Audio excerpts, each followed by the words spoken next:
أعوذ بالله من الشيطان الرجيم بسم الله الرحمن الرحيم إنا نحن نزلنا الذكر وإنا له لحافظون۔ عزیز سامعین، سورہ بقرہ کی آیت نمبر 93 سے آج ہمارے نئے لیسن کا آغاز ہے۔ اس سے پہلے یہودیوں کے اس دعوے کی تردید میں کہ ہم اپنے دین پر مضبوطی سے قائم ہیں اور ہمارے دلوں پر پردے پڑے ہوئے ہیں، رب تعالیٰ نے فرمایا تھا کہ ان پر لعنت کے پردے ہیں۔ اس دعوے کے ترتیب وار 3 ثبوت دیے جو کہ ایک دوسرے سے اعلیٰ ہیں۔ ایک یہ کہ تم نبی آخر الزمان صلی اللہ علیہ وسلم کی تشریف آوری سے پہلے ان کی دعائیں مانگتے تھے اور ان سے وسیلہ کرتے تھے، اور جب وہ بنی اسماعیل میں سے تشریف لائے تو تم حسد سے ان کے منکر ہو گئے۔ یہ تعصب ہے۔ دوسرے یہ کہ تمہارا یہ خیال ہے کہ تورات کے سوا کسی اور سچی بات کو بھی نہ مانیں گے، یہ بھی تعصب ہے۔ اس وجہ سے تم نے تورات کے حامی نبیوں کو بھی قتل کر ڈالا۔ اب اس آیہ کریمہ میں تیسرا ثبوت دیا جا رہا ہے کہ تم نے موسیٰ علیہ السلام کے زمانے میں بھی اس تورات کو صحیح معنی میں نہ اختیار کیا، اور یہی طریقہ مناظرہ کا ہے کہ دعویٰ کے چند ثبوت دیے جائیں کہ ہر اگلا ثبوت پچھلے سے اعلیٰ ہو۔ تو آئیے پہلے اس آیہ کریمہ کا لفظی اور با محاورہ ترجمہ سن لیتے ہیں۔ اعوذ باللہ من الشیطان الرجیم، بسم اللہ الرحمن الرحیم۔ وَإِذْ أَخَذْنَا مِيثَاقَكُمْ، واو کا معنی اور، اذ جب، اخذنا ہم نے لیا، میثاقکم تمہارا عہد، میثاق عہد، کم تمہارا، ورفعنا واو کا معنی اور، رفعنا ہم نے بلند کیا، فوقکم تمہارے اوپر، فوق اوپر، کم تمہارے، الطور کوہ طور یعنی طور پہاڑ۔ اور یاد کرو جب ہم نے تم سے عہد لیا اور کوہ طور کو تمہارے سروں پر بلند کر دیا۔ خذوا ما آتیناکم، خذوا پکڑ لو، تھام لو، ما جو، آتیناکم آتینا ہم نے دیا، کم تمہیں، آتیناکم ہم نے دیا تمہیں، بقوت مضبوطی سے، قوت سے، واسمعوا واو کا معنی اور، اسمعوا اور سنو یعنی غور سے سنو، اور فرمایا مضبوطی سے تھام لو اس کو جو ہم نے تمہیں عطا کی ہے، اور سنو۔ قالوا انہوں نے کہا، سمعنا ہم نے سنا، وعصینا واو کا معنی اور، عصینا نافرمانی کی، نہ مانا، انہوں نے کہا ہم نے سنا اور نہ مانا۔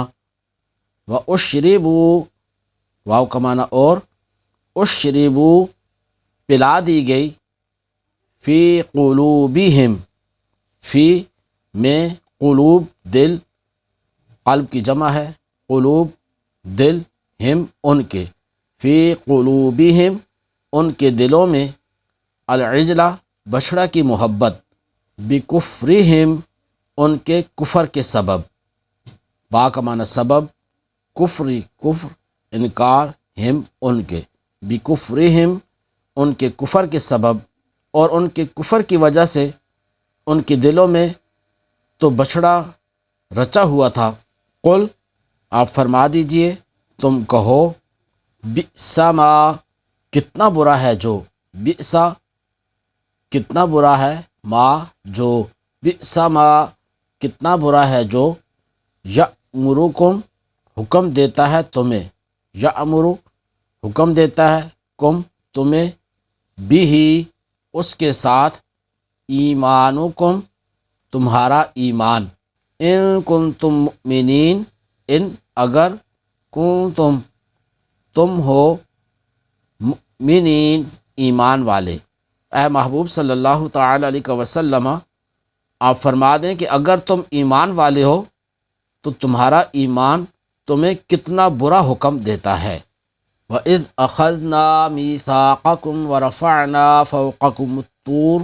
اور یاد کرو جب ہم نے تم سے عہد لیا اور کوہ طور کو تمہارے سروں پر بلند کر دیا۔ خُذُوا مَا آتَيْنَاكُمْ بِقُوَّةٍ وَاسْمَعُوا، اور فرمایا مضبوطی سے تھام لو اس کو جو ہم نے تمہیں عطا کی ہے اور سنو۔ قالوا سمعنا وعصینا، انہوں نے کہا ہم نے سنا اور نہ مانا۔ وَأُشْرِبُوا فِي قُلُوبِهِمُ الْعِجْلَ بِكُفْرِهِمْ، اور ان کے کفر کی وجہ سے ان کے دلوں میں تو بچھڑا رچا ہوا تھا، یعنی ان کو بچھڑا کی محبت پلا دی گئی۔ قُلْ بِئْسَ مَا يَأْمُرُكُمْ بِهِ إِيمَانُكُمْ إِن كُنتُم مُؤْمِنِينَ، اے محبوب صلی اللہ تعالی علیہ وسلم آپ فرما دو کہ اگر تم ایمان والے ہو تو تمہارا ایمان تمہیں کتنا برا حکم دیتا ہے۔ تو اس آیہ کریمہ میں فرمایا گیا کہ اے یہودیوں وہ وقت یاد کرو جب اللہ تعالیٰ نے بنی اسرائیل سے تورات پر عمل کرنے کا عہد لیا، لیکن انہوں نے حسب عادت نافرمانی کی، تو اللہ تعالیٰ نے ان پر کوہ طور کو ہوا میں بلند کر دیا اور ان سے فرمایا کہ چلو اب مضبوطی سے اس تورات کو تھام لو جو ہم نے تمہیں عطا کی ہے اور ہمارے احکام دھیان سے سنو۔ بنی اسرائیل نے ڈر کے مارے دوبارہ اطاعت کا اقرار تو کر لیا، لیکن ان کے دل کی حالت پہلے جیسی ہی رہی، اور شریعت کا حکم چونکہ ظاہر پر ہوتا ہے دل پر نہیں، اس لیے بنی اسرائیل کے زبانی اقرار کرنے پر ان سے کوہ طور کو ہٹا لیا گیا، اگرچہ ان کے دل میں وہی انکار تھا، اور در حقیقت ان کے کفر کی وجہ سے ان کے دلوں میں تو بچھڑے کی محبت گھسی ہوئی تھی۔ تو فرمایا اے حبیب صلی اللہ تعالی علیہ وسلم آپ ان سے فرمائیں کہ اے یہودیو تم اپنے اسلاف کی اس حرکت کو جانتے ہو، لیکن تم نہ اس سے نفرت کا اظہار کرتے ہو اور نہ ہی اس سے اپنی براءت ظاہر کرتے ہو، تو خود بتاؤ کہ کیا تورات پر ایمان لانے کے یہ تقاضے ہیں؟ اگر اس کے یہی تقاضے ہیں تو تمہارا ایمان تمہیں کتنا برا حکم دیتا ہے۔ تو اس آیت سے معلوم ہوا کہ اللہ تعالیٰ کی کتاب پر ایمان لانے کا مطلب یہ ہے کہ اس کے تمام احکام اور سب تقاضوں پر عمل کیا جائے اور ان کی خلاف ورزی نہ کی جائے۔ اس چیز کو سامنے رکھتے ہوئے ہر مسلمان کو غور کرنا چاہیے کہ وہ اپنی زبان سے قرآن مجید پر ایمان لانے کا جو دعویٰ کر رہا ہے، کیا اس کی عملی حالت اس دعوے کی تصدیق کر رہی ہے یا نہیں۔ ذرا غور کریں، قرآن مجید میں مسلمانوں کو نماز پڑھنے، رمضان کے روزے رکھنے اور زکوٰۃ ادا کرنے کا حکم دیا گیا، لیکن آج مسلمانوں کی اکثریت نمازوں سے دور ہے، فرض روزے نہ رکھنے کے مختلف ہیلے بہانے تراش رہی ہے، اور اپنے مال سے زکوٰۃ ادا کرنا ان پر بہت بھاری ہے۔ قرآن پاک میں مسلمانوں کو باطل اور ناجائز طریقے سے کسی مسلمان کا مال کھانے سے منع کیا گیا، لیکن آج مال بٹورنے کا کون سا ایسا ناجائز طریقہ ہے جو مسلمانوں میں کسی نہ کسی طرح رائج نہیں؟ قرآن کریم نے کسی کو ناحق قتل کرنے سے منع کیا، لیکن آج مسلمانوں میں ناحق قتل و غارت گری ایسی عام ہے کہ نہ مرنے والے کو پتہ ہے کہ مجھے کیوں مارا گیا اور نہ مارنے والے کو پتہ ہے کہ میں نے کیوں مارا۔ قرآن کریم میں مسلمان عورتوں کو گھروں میں رہنے اور پردہ کرنے کا حکم دیا گیا، لیکن آج ہمارے معاشرے کا وہ کون سا طبقہ ہے جس میں مسلمان عورت سج سنور کر اجنبی مردوں کے سامنے نہیں آ رہی، بلکہ آج مسلمانوں میں ہی کچھ لوگ عورت کے پردہ کرنے کو دقیانوسی سوچ اور تنگ ذہنی قرار دے رہے ہیں۔ اے کاش کہ ہم بھی اپنے زبانی ایمان و محبت کے داموں اور بے عملی و بد عملی کے درمیان کا تضاد اور فرق سمجھنے میں کامیاب ہو جائیں، اور ہمیں بھی اس بات پر غور کرنا نصیب ہو جائے کہ ہمارے جیسے اعمال ہیں، کیا ہمارا ایمان ہمیں ان اعمال کا حکم دیتا ہے یا ہمارے ایمان کے تقاضے کچھ اور ہیں۔ تو ایمانی قوت معلوم کرنے کا طریقہ یہ ہے کہ جب تک دل میں برائی کی لذت و حلاوت موجود رہتی ہے تب تک ایمان اور نیک اعمال کی شیرینی اس میں داخل نہیں ہو سکتی، اور گناہوں پر اصرار ایمان کی مٹھاس اور عبادت کی لذت محسوس نہیں ہونے دیتا۔ یاد رہے کہ نیکوں اور نیکیوں سے محبت ایمان کی علامت ہے، جبکہ بروں اور برائیوں سے محبت ایمان کی کمزوری کی علامت ہے۔ لہذا ہر شخص کو چاہیے کہ وہ اپنی ایمانی قوت کو اپنے قلبی میلان سے معلوم کرے، کیونکہ جن دلوں میں